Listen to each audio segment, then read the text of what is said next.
হ্যাঁ, তার ওয়ার্নিংয়ের আগে আজকের এটা বলি, আজকে 2:30টার সময় যে আমরা ম্যাক্সিমাম টেম্পারেচারের যে রেকর্ড পেয়েছি, হয়তো আপনাদের সাথে শেয়ার করা হয়ে গেছে মনে হয়, আলিপুরে 39.2, 39.2 ডিগ্রি ম্যাক্সিমাম টেম্পারেচার পেয়েছি। যেমন আজকের ম্যাক্সিমাম টেম্পারেচার আমরা ওই 39.2 এক্সপেক্ট করতে পারি কলকাতাতে, তেমন হিট ওয়েভ নয় আর কি। আসানসোলে 40 ডিগ্রি আছে, আর ক্যানিংয়ে 39.6 ডিগ্রি আছে। এসব খবরগুলো আমরা পেয়েছি আর কি। হ্যাঁ, পশ্চিমের জেলাগুলো পাইনি ভাই সব কটা। হ্যাঁ, পশ্চিমে মানে যেগুলো রিপোর্ট করবে সেগুলো আমরা পাই, বুঝলেন তো, মানে রিপোর্ট তো করবে আইএমডিডি স্টেশনগুলো, বুঝলেন না। আহ, আপনাকে বলছি পশ্চিমের জেলা নো নো এই কটাই পেয়েছি আমরা, জানেন। ডায়মন্ড হারবারটা পেয়েছি 40.4, ক্যানিংটা পেয়েছি বললাম আমরা, হ্যাঁ পশ্চিম আসানসোল পেয়েছি 40, আসানসোল তো বললাম মনে হয় না, 40, হ্যাঁ আসানসোল 40 পেয়েছি। হ্যাঁ বলি সেটা ওয়ার্নিং, ডে ওয়ানে আমরা সাউথ বেঙ্গলের সব জেলাতেই হিটওয়েভের ওয়ার্নিং দেওয়া আছে। মানে পশ্চিমের জেলা, গাঙ্গেয় ডিস্ট্রিক্ট, কোস্টাল ডিস্ট্রিক্ট, সব কটি জেলাতে হিটওয়েভের ওয়ার্নিং আছে। এছাড়াও আপনার মালদা এবং দিনাজপুর, উত্তর এবং দক্ষিণ দিনাজপুর দুটিতেই কিন্তু হিটওয়েভের ওয়ার্নিং দেওয়া আছে। আর জলপাইগুড়ি আর কোচবিহারিতে হট অ্যান্ড হিউমিড কন্ডিশনের ওয়ার্নিং আছে। এটা আজকে। আগামীকাল ওয়েস্টের সব কটি ডিস্ট্রিক্ট, দক্ষিণবঙ্গের যে ওয়েস্টের যে কটা ডিস্ট্রিক্ট আছে সব কটি ডিস্ট্রিক্টে হিটওয়েভের ওয়ার্নিং আছে। পোস্টের খালি ইস্ট মেদিনীপুরে হিটওয়েভের সতর্কতা আছে। গ্যাঞ্জেটিকের মধ্যে মুর্শিদাবাদে হিটওয়েভের সতর্কবার্তা আছে। আর হট অ্যান্ড হিউমিড সতর্কবার্তা আছে 24 পরগনা, নদিয়া, হাওড়া, কলকাতা এবং হুগলি। এই যে হট অ্যান্ড হিউমিড কন্ডিশনটা হচ্ছে কেন, যে যদিও হিট ওয়েভ থাকছে না কিন্তু টেম্পারেচারটা কিন্তু যথেষ্ট বেশি, এবং অ্যাট দ্য সেম টাইম আপনাদের যেটা বললাম যে বে অফ বেঙ্গল থেকে ময়েশ্চার ঢুকতে শুরু হবে, তাহলে ময়েশ্চার যদি ঢোকে রিলেটিভ হিউমিডিটি বেড়ে যাবে।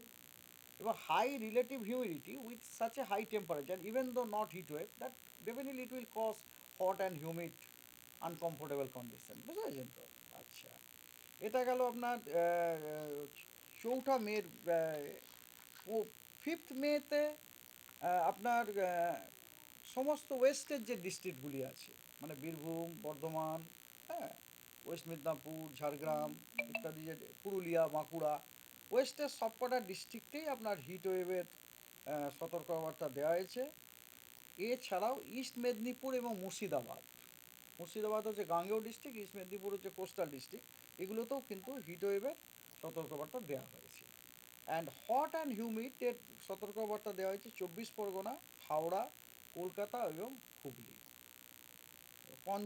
5 মে। এবং এছাড়াও ওই 5 মেতে অনেকগুলি জেলাতে থান্ডারস্টর্ম, লাইটনিং, রেন এবং গাস্টি উইন্ড, কোথাও কোথাও 30 থেকে 40 কিলোমিটার পার আওয়ার, কোথাও কোথাও 40 থেকে 50 কিলোমিটার পার আওয়ার, ওরও আপনার সতর্কবার্তা দেওয়া হয়েছে। সেগুলি হলো ইস্ট মেদিনীপুর, 24 পরগনা, নদিয়া, মুর্শিদাবাদ এবং ওয়েস্ট বর্ধমান। এবং ওয়েস্ট বর্ধমান এগুলিতে আপনার thunderstorm, lightning, rain, gusty wind with maximum wind speed 30 to 40 kilometre সতর্কবার্তা দেওয়া আছে। আর উত্তরবঙ্গের যে উত্তরের যে 5টি জেলা আছে সেগুলিতেও thunderstorm, lightning, rain, gusty wind with maximum wind speed 40 to 50 kilometre per আওয়ারের সতর্কবার্তা দেওয়া হয়েছে উত্তরবঙ্গের 5টি জেলায়। সেটা হচ্ছে আপনার 5 মেতে। এবার 6 মে, 6 মেতে সব জেলাতে, সমস্ত জেলাতে, পশ্চিমবঙ্গের সব জেলায় থান্ডারস্টর্ম, লাইটনিং, রেন এবং গাস্টি উইন্ডের সতর্কবার্তা রয়েছে। উইন্ড স্পিড 40 থেকে 50 কিলোমিটার পার আওয়ার, এবং কিছু জেলাতে কিন্তু 50 থেকে 60 কিলোমিটার পার আওয়ারের ঝড় উঠবে। সেগুলি হচ্ছে উত্তর 24 পরগনা, নদিয়া, বর্ধমান, মুর্শিদাবাদ এবং বীরভূম।